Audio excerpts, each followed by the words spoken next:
Behind me சொந்தங்களுக்கு வணக்கம். நாம் அதிகாலையில் எத்தனை மணிக்கு எழும்போடும்? வாழ்க்கையை மாற்ற ஒரு எளிய பழக்கம் இது என்று தான் சொல்ல வேண்டும். இன்றைய வேகமான வாழ்க்கையில் பலர் தாமதமாகவே தூங்கி தாமதமாகவே எழுவது சாதாரண விடயமாகிவிட்டது.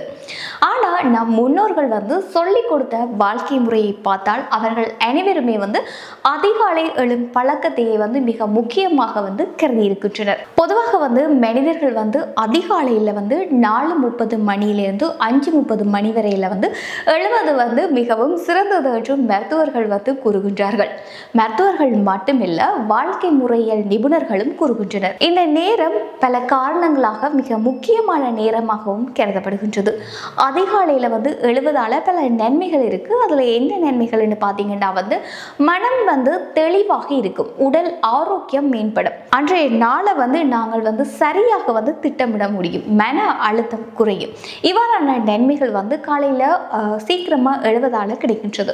அதிகாலை 4 முதல் 5 மணி வரையில உள்ள நேரத்தை பிரம்ம முகூர்த்தம் என்று அழைக்கின்றோம். அந்த நேரத்துல எழுவது அறிவையும் ஆரோக்கியத்தையும் ஆன்மீக முன்னேற்றத்தையும் அதிகரிக்கும் என்று கூறப்படுகின்றது. எல்லோருமே காலையில எப்படி எழும்புறது என்ற ஒரு பெரிய பிரச்சனை இருக்குது. எப்படி எழும் பழக்கத்தை தொடங்குறது என்ற ஒரு கேள்வியும் காணப்படுகின்றது. இந்த கேள்விக்கு நாங்கள் செய்ய வேண்டியது என்னன்னு பார்த்தீங்கன்னா, இரவு 10 மணிக்கு முன்னம் தூங்க முயற்சிக்கணும். மொபைல் ஃபோனை பயன்படுத்துறதை குறைக்கணும். தூங்குறதுக்கு முன்பு இந்த ஃபோன்களை பாவிக்கிறது குறையுங்க. அலாரம் வைத்து கொண்டு அந்த நேரத்தில் அலாரம் அடித்த உடனேயே எழும்புறதுக்கு முயற்சி செய்யுங்க. காலையில் எழும்பின உடனே தண்ணீர் குடித்து சிறிய உடற்பயிற்சி செய்யுங்கள். வாழ்க்கையை மாற்றும் ஒரு எளிய ரகசியம் இது. அதிகாலையில் எழுபவன் வாழ்க்கையில் முன்னேறுவான் என்று பல பெரியவர்கள் கூறியிருக்கின்றார்கள். ஒரு நல்ல நாள் ஆரம்பிக்க வேண்டும் என்றால் அது ஒரு நல்ல அதிகாலையிலிருந்து ஆரம்பிக்க வேண்டும் என்று கூறிக்கொண்டு இந்த காணொலி நாங்கள் நிறைவு செய்கின்றோம்.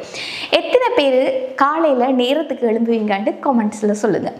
இது போன்று இன்னும் ஒரு காணொலி ஊடாக உங்களை சந்திக்கும் வரையில் உங்களிடமிருந்து விடைபெறும் நான் லெக்ஸி மற்றும் எங்களுடைய BM Tamil Sri Lanka YouTube channel மற்றும் ஃபேஸ்புக் தளம் என்பவற்றை மறக்காமல் ஃபாலோ பண்ணி வச்சிருங்க.